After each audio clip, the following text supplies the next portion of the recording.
하나님께서 오늘 우리에게 주시는 말씀은 사사기 20장 1절부터 11절까지입니다. 사사기 20장 1절부터 11절 같이 읽겠습니다. 이에 모든 이스라엘 자손이 단에서부터 브엘세바까지와 길르앗 땅에서 나와서 그 회중이 일제히 미스바에서 여호와 앞에 모였으니 온 백성의 어른 곧 이스라엘 모든 지파의 어른들은 하나님 백성의 총회에 섰고 칼을 빼는 보병은 40만 명이었으며 이스라엘 자손이 미스바에 올라간 것을 베냐민 자손이 들었더라. 이스라엘 자손이 이르되 이 악한 일이 어떻게 일어났는지 우리에게 말하라 하니 레위 사람 곧 죽임을 당한 여인의 남편이 대답하여 이르되 내가 내 첩과 더불어 베냐민에 속한 기브아에 유숙하러 갔더니 기브아 사람들이 나를 치러 일어나서 밤에 내가 묵고 있던 집을 에워싸고 나를 죽이려 하고 내 첩을 욕보여 그를 죽게 한지라. 내가 내 첩의 시체를 거두어 쪼개서 이스라엘 기업의 온 땅에 보냈나니 이는 그들이 이스라엘 중에서 음행과 망령된 일을 행하였기 때문이라. 이스라엘 자손들아 너희가 다 여기 있은즉 너희의 의견과 방책을 낼지니라 하니라. 모든 백성이 일제히 일어나 이르되 우리가 한 사람도 자기 장막으로 돌아가지 말며 한 사람도 자기 집으로 들어가지 말고 우리가 이제 기브아 사람에게 이렇게 행하리니 곧 제비를 뽑아서 그들을 치되 우리가 이스라엘 모든 지파 중에서 100명에 10명, 1000명에 100명, 10,000명에 1000명을 뽑아 그 백성을 위하여 양식을 준비하고 그들에게 베냐민의 기브아에 가서 그 무리가 이스라엘 중에서 망령된 일을 행한 대로 징계하게 하리라 하니라.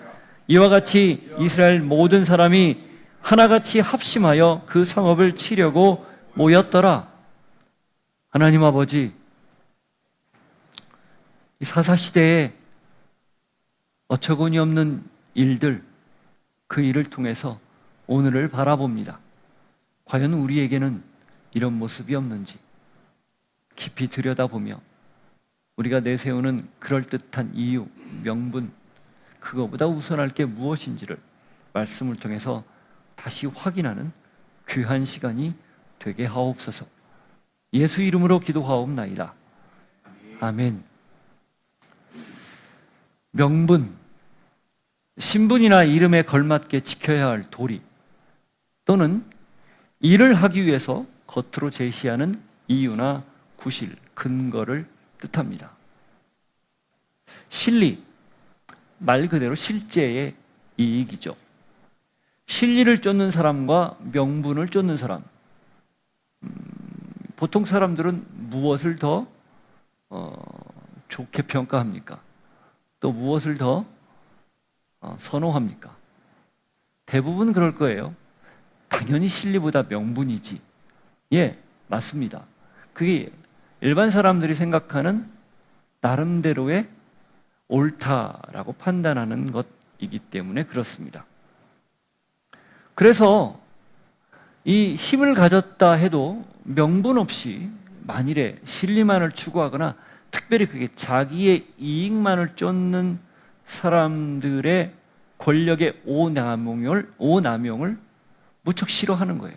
아주 노골적으로 싫어하고 그냥 거의 알러지 반응을 보이는 거죠. 그게 요즘에 특별히 민주사회 그리고 개인의 평등이나 인권 이런 문제에 대해서 깨어있는 현대사회의 보통의 특징입니다. 사실 좋은 거죠. 왜냐하면 권력자들을 잘 감시하고 그들이 자기 마음대로 그 권력을 오남용하지 않도록 견제 역할을 할 수 있기 때문에 그런 거죠. 힘이 없어서 그냥 모른 척하거나 아니면 수긍하는 척하지 만일에 힘만 되면 언제든지 그 잘못된 권력을 갈아엎으려고 할 거예요. 그게 현대사회의 보편적인 생각입니다. 정의, 사회나 공동체를 위한 옳고 바른 도리라고 보통 정의합니다. 그렇게 이야기하는, 규정하는 거죠. 좋은 말이고 이뤄내야 할 말입니다. 정의가 무너진 사회는 썩은 냄새가 진동하기 마련이고 머지않아서 오래가지 않아서 망합니다. 무너집니다. 그게 역사가 보여주는 분명한 내용이에요. 공정과 상식이라는 말을 우리가 많이 듣고 있죠. 그게 정말 말 그대로 공정과 상식이 되려면 모두에게 공평해야 합니다. 평등해야 합니다. 너나 없이 똑같이 법이 엄격히 적용이 돼야 되고 또 형평성에 어긋나면 안 되는 그런 말이죠. 그걸 벗어나는 순간 불편합니다. 벗어나는 순간 그걸 불의라고 이야기합니다. 하나님이 공동체를 세울 때 가장 중요하게 여기는 부분이 바로 이 공정, 정의, 공평과 정의입니다. 아모스 5장 2절에 그래서 하나님이 오죽하면 오직 정의를 물같이 공의를 마르지 않는 강같이 흐르게 할지어다 말씀하셨을까 하는 거죠. 아모스가 활동하던 당시 남왕국이든 북왕국이든 빈부의 격차가 심했고 힘을 가진 자와 가지지 못한 자의 편차가 아주 극심했습니다. 그러니 하나님이 선지자를 보내서 이건 내가 꿈꾸던 공동체가 아니다 일갈하는 거죠. 저울추를 속이지 말라. 이 도량형에 대해서 하나님이 율법서에 보면 강조하는 내용이 나옵니다. 그건 단지 그냥 도량형, 그래서 거래를 정당하게 해라 이런 의미 이상의 뜻이 그 안에 담겨 있어요. 가장 기본적으로 저울추를 속이지 않고 도량형이 잘 통일돼서 서로가 이건 정확히 100g이다 1kg다 라고 그게 통용이 돼야 그 사회의 정의가 바로 선다, 그런 의미를 담고 있는 겁니다. 그래서 그걸 강조하는 거예요.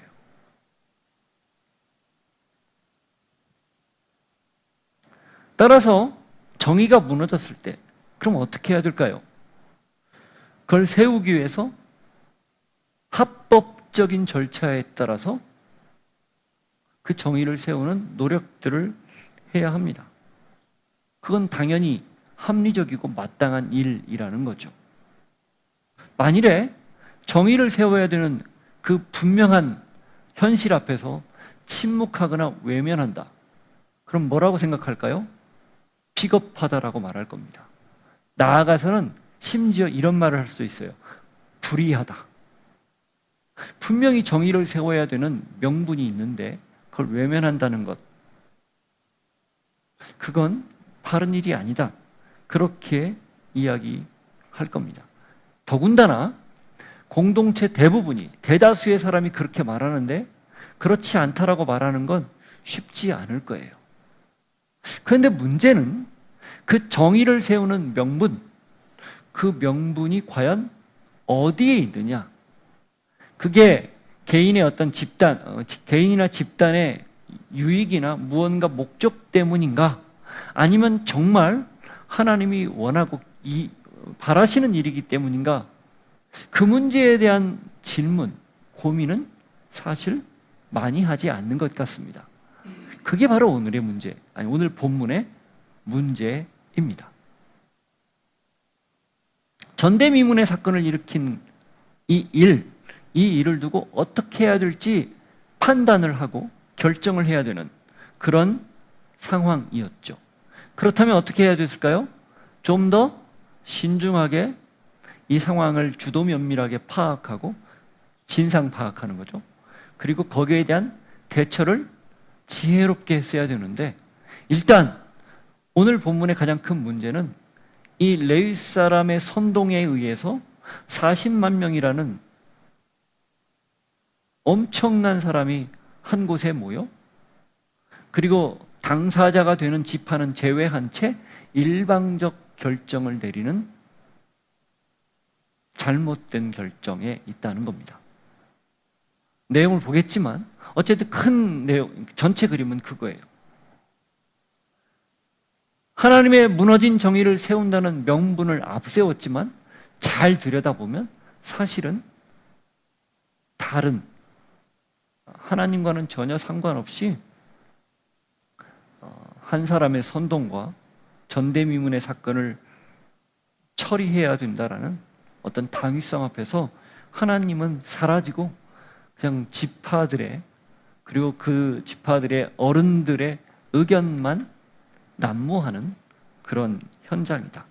결국 엄청난 비극을 가져오는 잘못을 저지르게 되는 문제를 안고 있다라는 겁니다. 따라서 오늘 우리는 이 본문을 통해서 정의를 세운다는 말의 의미, 도대체 정의를 세우는 건 무엇일까를 좀 생각해 보려고 합니다. 더군다나 명분을 내세워 누군가를 우리 멋대로 그 명분을 내세운 그 집단이나 사람의 마음대로 판단하고 평가하고 결정해 버린다면 그게 과연 바른 명분일까? 그리고 명분을 세우기 위한 그런 명분을 세우기 위한 요식행위, 이런 것들을 우리가 좀 들여다보면서 하나님 앞에 과연 바른 정의는 무엇이고 바르게 행동하는 것은 무엇인지 한번 생각해 보려고 합니다. 자, 충격적인 일이 벌어졌죠? 지금까지 단 한 번도 일어나지도 보지도 못했던 일이었습니다. 그것이 29절의 말씀, 31절의 말씀이었죠. 자, 그래서 어떻게 합니까? 지파에서는 너나 없이 이 문제를 놓고 모여서 상의하기로 결정했죠. 그리고 실행에 옮깁니다. 1절, 2절. 이에 모든 이스라엘 자손이 단에서부터 브엘세바까지와 길르앗 땅에서 나와서 그 회중이 일제히 미스바에서 여호와 앞에 모였으니 온 백성의 어른 곧 이스라엘 모든 지파의 어른들은 하나님 백성의 총회에 섰고 칼을 빼는 보병은 40만 명이었으며 모였습니다. 어디에 모였나요? 미스바에 모였습니다. 이 미스바는 망대라는 뜻이에요. 어떤 지명이기도 하지만 지명이라기보다는 누가 쳐들어오거나 할 때 이렇게 망루를 세워놓고 있는 지역을 보통 미스바라고 했는데 성경에 미스바가 여러 군데가 있어요. 요단 동편에도 있고 본토에도 있는데 여기에 말하는 미스바는 베냐민과 에브라임 사이 그 미스바입니다. 훗날 사무엘이 주로 통치했던 장소 미스바에서 성회를 열었잖아요. 그 지역으로 추정하고요. 사울이 왕으로 이렇게 등극하는 왕이 되는 그 자리가 바로 미스바입니다. 베냐민과 에브라임 사이 정도로 봐요. 거기에 모였습니다. 근데 이 모인 사람의 규모가 얼마였습니까? 40만 명. 칼을 빼는 사람이 40만 명이었어요. 출애굽한 백성들의 인구수 20세부터 60세까지 군대에 나갈 만한 사람을 계수했는데 60만 3,550명, 그 다음에 두 번째는 60만 1,730명이었죠. 거기에 조금 못 미치는, 한 20만 명 못 미치는 굉장히 많은 숫자인데 여호수아 사후 그리고 사사시대 내내 이렇게 많이 모인 적이 없었어요. 심지어는 사사들이 활동할 때 외침을 물리치기 위해서 군사들을 모았을 때도 이렇게 12지파, 온 지파가 대대적으로 모인 적은 없습니다. 그냥 국지적으로 모였어요. 부분적으로. 이 말은 곧 이 일이 너무 엄청나서 이스라엘 지파 전체가 전부 모였다라고 해도 과언이 아닙니다. 단 어디입니까? 북쪽 끝이에요. 브엘세바 남쪽 끝입니다. 그 다음 길르앗 동쪽 끝이에요. 요단 동편. 그러니까 이스라엘 온 땅에서 사람들이 다 모였다, 그런 뜻이에요. 왜 그래요? 해결하려고. 그런데 이 사사기 저자는 1절 마지막에 그들이 어디 앞에 모였다 이렇게 표현합니까?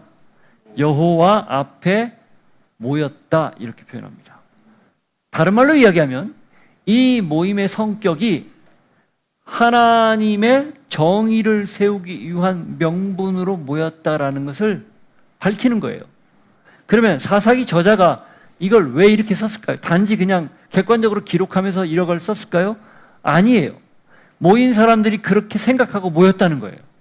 우리가 지금 하나님의 정의를 세우기 위해서 의분을 가지고 모였다, 이런 뜻입니다. 그런데 문제는 뭡니까? 그렇게 모여놓고 오늘 11절까지 내용 중에 여호와 앞에서 하는 행동이 하나도 나타나지 않아요. 여호와 앞에서 하는 행동이란 뭘까요? 사무엘이 미스바의 사람들을 모아놓고 무엇부터 했습니까? 하나님 앞에 죄를 먼저 고백하는 회개부터 했어요. 그래서 미스바 성회라고 불리는 거예요. 거룩한 집회. 그 이스라엘 땅에 벌어지는 모든 잘못을 다 온 회중이 같이 엎드려서 같이 회개한 거예요. 나중에 학사 에스라가 순문 앞 광장에서 똑같은 일을 하죠. 그런데 이들에게는 이런 모습이 전혀 보이지 않아요. 대신 무슨 생각만 가지고 있는 겁니까? 전부 칼을 차고 와서 무언가를 지금 해결해 보겠다, 이런 생각만 가지고 있는 겁니다.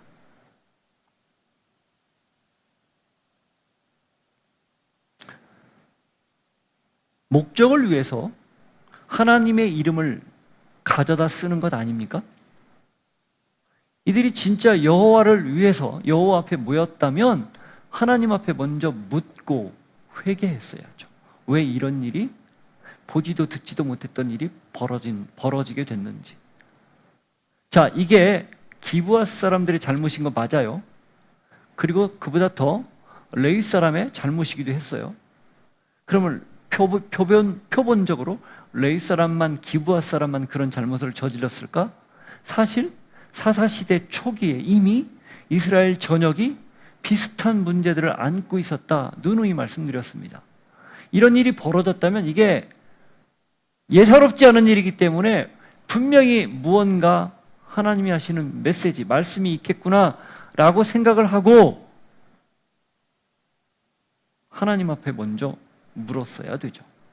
근데 그들은 하나님의 이름을 빌려다는 썼지만 정작 하나님과 상관없이 그분을 위한 정의를 세운다, 명분을 내세우기에 급급했다, 이런 뜻입니다. 여러분, 하나님이 사람을 위해 존재합니까? 사람이 하나님을 위해 존재합니까? 너무 기본적인 질문인데 가끔 우리가 이걸 뒤바꿉니다. 하나님이 나를 위해 존재하지, 하나님이 늘 나를 위해, 나를 지키기 위해서, 눈동자처럼 지키기 위해서 졸지도 주무시지도 아니하시지, 이렇게 생각을 해요.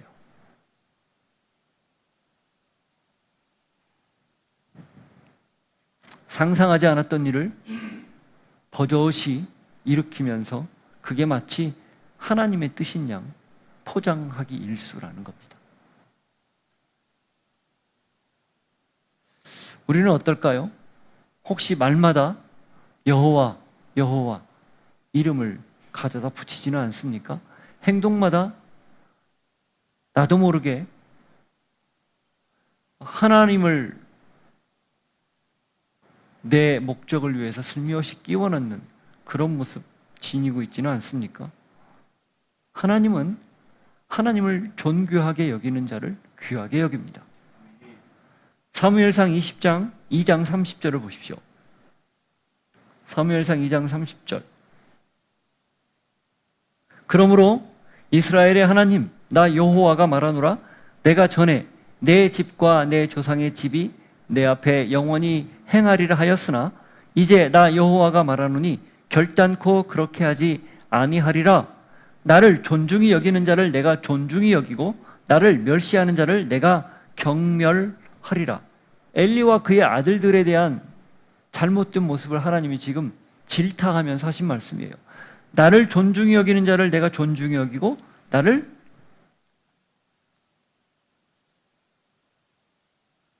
멸시하는 자를 내가 멸시하겠다. 만홀히 여기는 자를 하나님이 가만두지 않겠다, 그런 의미죠. 갈라디아서 6장 7절을 한번 보십시오.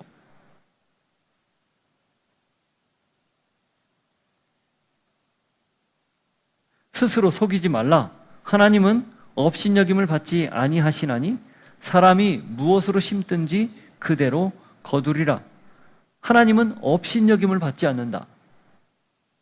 하나님은 그냥 당신의 이름을 우리 뜻대로 마음대로 갖다 쓰는 것, 그거 지나치지 않는다. 반드시 거기에 대한 대가를 치르게 될 것이다. 그런 뜻 아니겠어요? 여러분, 기억해야 합니다. 여호와 앞에 모였으면 여호와 앞에 모인 대로 행동해야 합니다.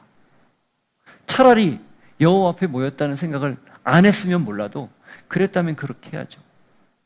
그렇지 않았기 때문에 그들이 모인 까닭, 정의를 세우기 위한 명분을 앞세워 여호와 앞에라는 말을 꺼냈지만 그건 허울 뿐이었다는 거예요. 요식행위에 불과했다, 그런 뜻입니다. 그걸 꼭 기억할 수 있기를 바랍니다. 자, 그런데 이 모임에 문제가 하나 있습니다. 베냐민이 빠졌습니다. 3절 앞부분. 이스라엘 자손이 미스바에 올라간 것을 베냐민 자손이 들었더라. 이게 무슨 말이에요? 올라간 것을 들었다. 그 말은 곧 베냐민은 들어가지 않았다. 그 모임에 함께하지 않았다. 바로 그냥 자기 지파 지경인, 거의 접경이에요. 쉽게 참석할 수 있는데 빠진 거예요. 그 19장 29절에 보면 이스라엘 사방에 시체를 쪼개서 보낸 걸로 나옵니다. 거기에 만일에 베냐민은 뺐다면 거기다 기록을 했을 거예요. 근데 학자들 사이에 의견이 있지만 대체적으로 모든 지파에 보낸 것으로 봅니다. 베냐민도 당연히 그 시체 덩이를 받았다는 뜻이죠. 받은 다음에, 이건 그냥 추정이에요. 진상 파악을 빨리 했을 거예요. 그러고 봤더니 기브아에, 자기에게 속한 기브아의 청년들이 그러한 문제를 일으켰다라는 것을 알게 되었을 겁니다. 그렇다면 어떻게 했을까요? 해야 했을까요? 선제적으로 그들을 먼저 나서서 자체적으로 처리를 했어야 돼요. 판단을 하고 결정을 하고 온 회중 앞에 그들을 내놓든지 무언가 결정을 내렸어야 되는데, 다음 주에 보게 될 본문 13절과 14절을 보면 그런즉 이제 기브아 사람들 곧 불량배들을 우리에게 넘겨주어서 우리가 그들을 죽여 이스라엘 중에서 악을 제거하여 버리게 하라 하나 베냐민 자손이 그들의 형제 이스라엘 자손의 말을 듣지 아니하고 도리어 성읍들로부터 기브아에 모이고 나가서 이스라엘 자손과 싸우고자 하니라. 이걸로 볼 때 이 기브아 불량배들을 감싼 것으로 보입니다. 이것도 납득이 안 돼요. 그러니까 베냐민 사람들의 결정도 이해가 안 되는 거죠. 그래서 하나님은 이 둘 다를 결국 이 전투를 통해서 다룹니다. 총 3번의 전투가 있는데 첫 번째 전투와 두 번째 전투는 지파연합이 패해요. 한 4만 명 정도가 죽습니다. 엄청난 인원이 죽은 거예요.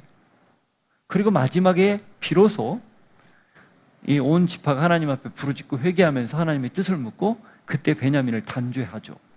결국 양쪽이 다 엄청난 피해를 보는 거예요. 왜 그래요? 왜 이런 일이 벌어졌을까요? 하나입니다. 하나님의 뜻을 빙자해서 자기들이 원하는 대로 정의를 세우려고 조금 무리해서 일을 진행했기 때문에 하나님이 그걸 가만 놔두지 않은 거예요. 명분을 내세웠지만 허울 좋은 명분이었다, 그런 뜻이죠. 자, 그래서 그들은 참여하지 않았고, 그렇기 때문에 이어질 3절 후반부부터 7절까지의 이 레위 사람의 진술이 당연히 일방적이 될 수밖에 없습니다. 그 사람 말밖에 들을 수가 없어요. 그리고 그 일방적인 진술에 따라서 결론을 내려버려요. 그런데 여기에서 베냐민이 참석하지 않은 걸 보고 심증적으로는 이미 일전을 불사하겠다라는 결론을 내린 듯합니다. 아, 저들이 참여하지 않은 건 이 문제를 해결할 의지가 보이지 않는구나. 약간 괘씸한 거죠. 그리고 기브아 불량배들을 그래서 어쨌든 명목상으로 내놓으라고 하지만 내놓지 않자, 그래 잘됐다, 이참에 저 지파 전체를 손봐주자, 이런 걸 잠정적으로 결정해 버렸다는 거예요. 그게 이 총회의 가장 큰 문제였습니다. 집단의 문제죠. 집단지성이 굉장히 필요하다, 집단지성에 물어본다, 이런 말들을 많이 하는데, 그 집단이 집단으로 최면에 걸리면 엉뚱한 결정을 내리는 거예요. 그런 일이 역사에 비일비재합니다. 그러니 집단지성보다 무슨 지성을 우리가 추구하고 찾아야 되겠습니까? 말씀, 하나님의 지성이에요. 지혜예요. 자, 그렇게 해서 총회에서는 모임의 성격을 분명히 이미 드러내버린 거예요. 전쟁을 준비하려고. 자, 그러면 이제 뭐가 필요합니까? 자기들이 모인 거에 대한 정당성을 확보하는 근거가 필요해요. 그게 레위 사람의 진술입니다. 3절 후반부, 이스라엘 자손이 이르되 이 악한 일이 어떻게 일어났는지 우리에게 말하라 하니, 그 자리에 누가 있었습니까? 레위 사람이 있었어요. 그에게 물어본 거죠. 그거 보냈으니까. 레위 사람이 일사천리로 설명합니다. 4절부터 7절. 레위 사람 곧 죽임을 당한 여인의 남편이 대답하여 이르되 내가 내 첩과 더불어 베냐민에 속한 기브아에 유숙하러 갔더니 기브아 사람들이 나를 치러 일어나서 밤에 내가 묵고 있던 집을 에워싸고 나를 죽이려고 하고 내 첩을 욕보여 그를 죽게 한지라. 내가 내 첩의 시체를 거두어 쪼개서 이스라엘 기업의 온 땅에 보냈나니 이는 그들이 이스라엘 중에서 음행과 망령된 일을 행하였기 때문이라. 이스라엘 자손들아, 너희가 다 여기 있은즉 너희의 의견과 방책을 낼지니라 하니라.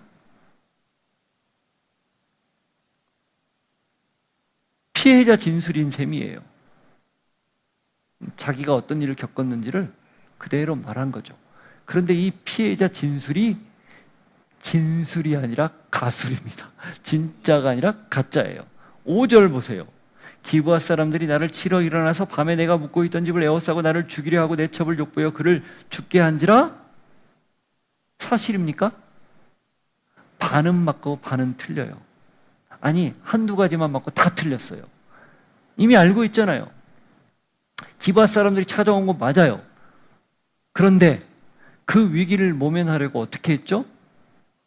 자기가 자기 힘으로, 자기 손으로 자기 아내를 넘겨줬잖아요. 그뿐입니까? 그 아내가 그렇게 넘겨져서 밤새도록 그 곤욕을 치르고 있는데 잠을 잤어요.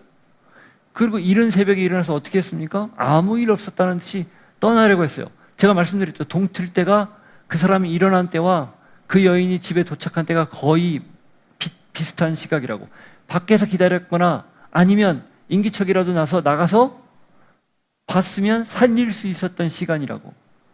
준비하느라고 시간 보내다가 아침 즈음에 그 여인이 결국 숨진 거 아닙니까? 그건 다 빼버렸어요. 왜? 말하면 자기 잘못 때문에 아내가 죽었다는 사실이 밝혀질 테니까 감춘 거예요. 이게 한쪽 이야기만 들었을 때 생기는 문제입니다. 사태를 더 악화시키는 왜곡된 진술이라는 거예요.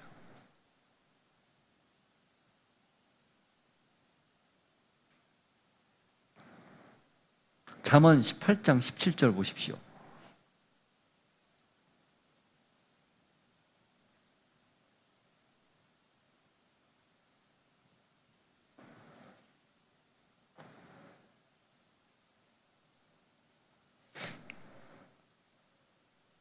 송사에서는 먼저 온 사람의 말이 바른 것 같으나 그의 상대자가 와서 밝히느니라.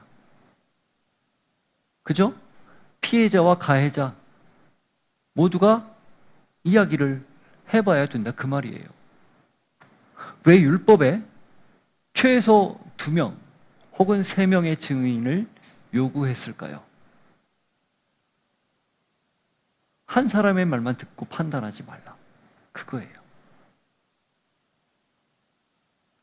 이 자리에 기브아의 노인이 만일에 와서 증언을 했다면 그나마 좀 객관적이 될 수 있었을 겁니다.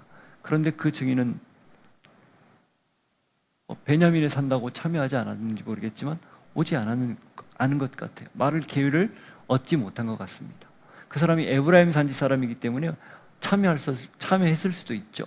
그러나 내용이 없어요. 그리고 누구 말만 들은 거예요? 한 사람의 말만 들은 겁니다. 회중 전체가 율법도 어긴 거예요. 2명, 3명의 증인의 말을 듣지 않은 겁니다. 베냐민이 오지 않았다면 기다렸어야 되죠. 오라고 설득했어야 되죠. 말을 들었어야 되죠. 그리고 전부를 파악했어야 되죠. 그래서 기브아의 불량배들도 단죄하고 이 레위 사람도 거기에 맞게 상응하게 처벌을 했어야 되죠. 잘못했으니까. 그런데 한 사람의 말만 듣고 이게 마치 눈덩이처럼 불어나는 거예요. 지금 이미 심증적으로 베냐민과 싸우겠다고 결정한 온 회중이 이 레위 사람의 말에 확 기름을 끼얹은 것처럼 불이 타오르고 만 겁니다. 성경에 왜 나보다 남을 낮게 여기라고 말했을까요? 빌립보서 2장 3절 보십시오.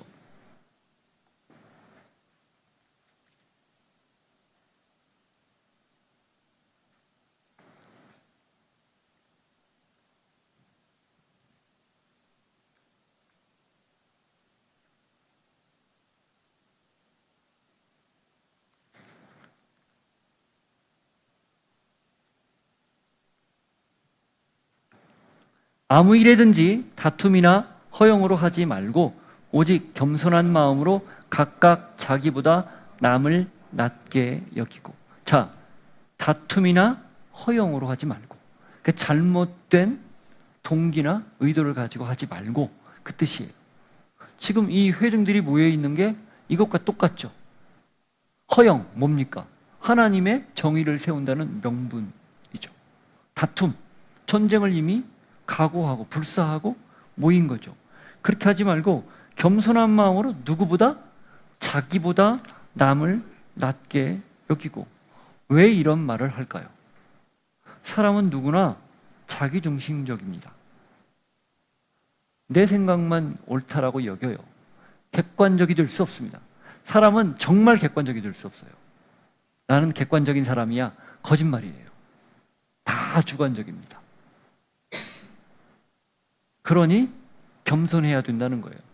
남을 귀하게 여기고 그 상대방의 말을 듣고 서로의 말을 잘 듣고 잘 판단하는 지혜가 필요하다, 그런 말이죠.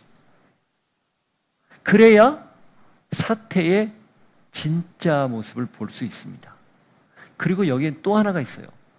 나보다 남을 낮게 여기고라고 할 때 그 남에 저는 그런 생각이 들었습니다. 하나님이 포함되는 거구나.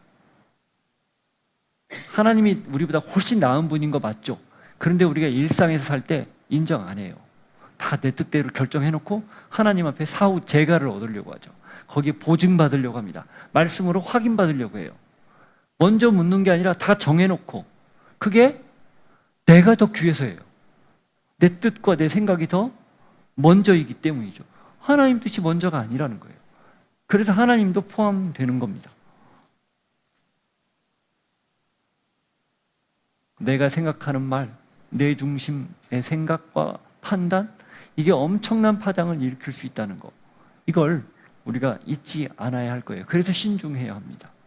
그래서 함부로 말하지 않아야 되고 함부로 결정하지 않아야 되고 늘 하나님 앞에 묻는 겸손한 모습이 필요한 거예요. 그래야 비로소 공동체가, 관계가 온전해질 수 있습니다. 그런데 이 사람들은 지금 그 모든 걸 다 한꺼번에 생략, 무시해버린 거예요. 자, 보십시오. 이제 모든 게 다 갖춰졌어요. 여호와 앞에 모였어요. 명분이죠. 베냐민 지파는 이 문제를 해결할 의지가 없어 보여요. 그리고 레위 사람의 분명한 증언까지 들었어요. 결정할 일만 남았죠. 어떤 결정을 내립니까? 단죄입니다. 8절과 9절 앞부분. 모든 백성이 일제히 일어나 이르되 우리가 한 사람도 자기 장막으로 돌아가지 말며 한 사람도 자기 집으로 들어가지 말고 우리가 이제 기브아 사람에게 이렇게 행하리니 곧 제비를 뽑아서 그들을 치되 한 사람도 집으로 돌아가지 못하게 막아버립니다. 40만 명이 모였으니 그냥 끝장을 내자, 뭐 이런 얘기죠. 그리고 어떻게 해요? 계속 우리가 이스라엘 모든 지파 중에서 100명에 10명, 1000명에 100명, 10,000명에 1000명을 뽑아 그 백성을 위하여 양식을 준비하고 그들에게 베냐민의 기브아에 가서 그 무리가 이스라엘 중에서 망령된 일을 행한 대로 징계하게 하리라 하니라. 이와 같이 이스라엘 모든 사람이 하나같이 합심하여 그 성읍을 치려고 모였더라. 전쟁 불사 결정이 난 겁니다.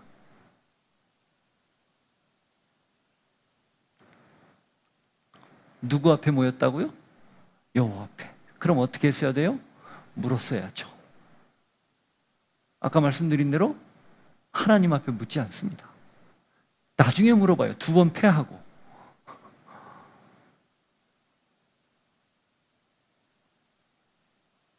정의를 위해 그럴듯한 명분을 만들고 그걸 실행하는 걸 정의 실현이라고 말합니다. 그죠? 그러나 그 대신 이 모든 문제를 모두의 문제로 인식하고 하나님 앞에 회개하는 것, 하나님의 뜻을 묻고 의미를 묻고 하나님이 어떻게 하실지를 묻는 것, 이게 먼저입니다. 다른 말로 이게 정의입니다.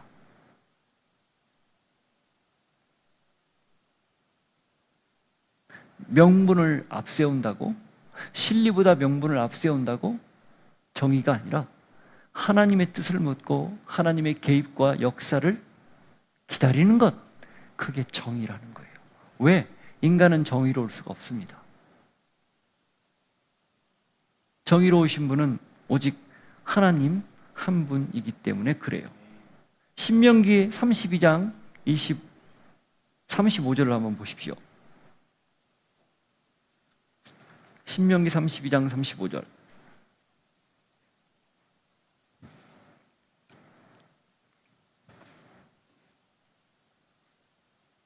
그들이 실족할 그때 내가 보복하리라. 그들의 환난 날이 가까우니 그들에게 닥칠 그 일이 속히 오리로다. 하나님이 그들이 실족할 때, 원수들이죠, 하나님이 그때 보복하겠다, 그 얘기예요. 이걸 바울이, 그리고 히브리서 기자가 인용을 했어요. 바울이 인용한 게 12장, 로마서 12장 19절입니다. 제가 읽을게요. 내 사랑하는 자들아, 너희가 친히 원수를 갚지 말고 하나님의 진노하심에 맡기라. 기록되었으되 원수 갚는 것이 내게 있으니 내가 갚으리라고 주께서 말씀하시니라. 이 기록되었으되 할 때 원수 갚는 것, 이게 32장 35절이에요. 신명기 말씀. 히브리서에도 똑같은 말씀이 나옵니다. 자, 히브리서 10장 30절. 원수 갚는 것이 내게 있으니 내가 갚으리라 하시고 또다시 주께서 그의 백성을 심판하리라 말씀하신 것을 우리가 아노니 살아계신 하나님의 손에 빠져들어가는 것이 무서울진저. 똑같이 신명기 32장 35절 말씀을 인용하는 거예요. 그러니까 함부로 정의를 세우겠다고, 그것도 하나님의 이름을 빙자해서 말하지 말라. 하나님이 하시겠다, 그 말입니다. 시편 37편 보십시오. 기가 막힌 내용이 나옵니다.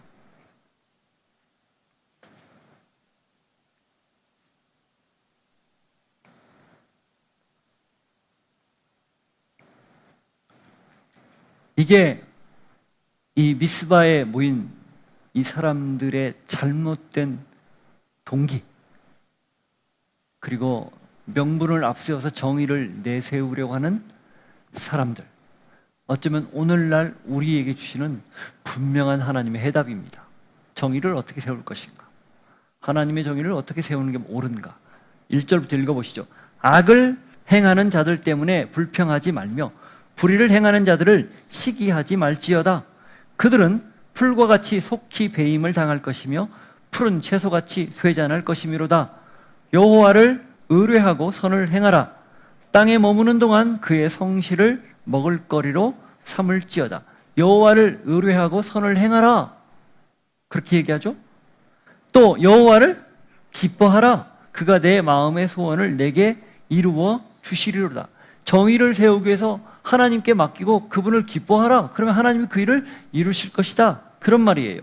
내 길을 여호와께 맡기라. 그를 의지하면 그가 이루시고 내 의를 빛같이 나타내시며 내 공의를 정오의 빛같이 하시리로다. 내가 세우려고 하는 그 정의, 그 공의, 그것을 하나님이 친히 하나님께 맡기고 기다리면 하시겠다, 그 뜻이에요. 이걸 맥락을 뚝 끊고 다르게 해석하면 안 돼요. 그 다음 7절 여호와 앞에 잠잠하고 참고 기다리라. 자기 길이 형통하며 악한 꾀를 이루는 자 때문에 불평하지 말지어다. 어떤 맥락인지 이해가 되십니까? 불의를 행하는 자 앞에서 다윗이 너무 억울했어요. 여러 경우가 있겠죠. 그런데 그가 하나님 앞에 그 문제를 놓고 곰곰이 생각해 보니 이거 내가 해결할 문제가 아니구나. 그래서 다윗이 사울을 2번이나 살려준 겁니다. 하나님이 기름 부은 자를 내가 함부로 할 수 없다 말했지만 다윗에게는 분명한 태도가 있었던 거예요. 어떤 태도? 직접 자기가 정의를 세우지 않는, 하나님께 맡기는. 명분이 너무 분명하잖아요. 밑에 부하들이 죽이자는 얘기 했잖아요. 누가 죽인들, 그렇게 자기를 추적하는 사울을 제거한들 누가 뭐라고 하겠습니까? 그런데 다윗은 가만히 둡니다. 나중에 사울이 죽은 뒤 왕이 되었을 때도 이스라엘 전체를 통일하는 과정을 보면 비슷한 스탠스를 취해요. 그걸 혹자는 정치적 계산이라고 얘기하지만 아니에요. 다윗에게는 분명한 태도, 이 시편 37편처럼 이 고백 다윗이 했으니까 이 태도가 있었기 때문에 가능한 일이었다, 그겁니다. 여러분이 생각하는 정의는 무엇입니까? 그걸 세우기 위해 명분을 앞세운다고 그게 진짜 정의로울까요? 그렇다고 정의가 세워질까요? 섣부른 생각입니다. 오히려 모든 문제를 하나님 앞에 내려놓고 하나님 앞에 드리면서 잠잠히 참고 기다리며 뜻을 물어야 하지 않겠습니까? 하나님이 세울 수 있도록, 하나님이 일할 수 있도록.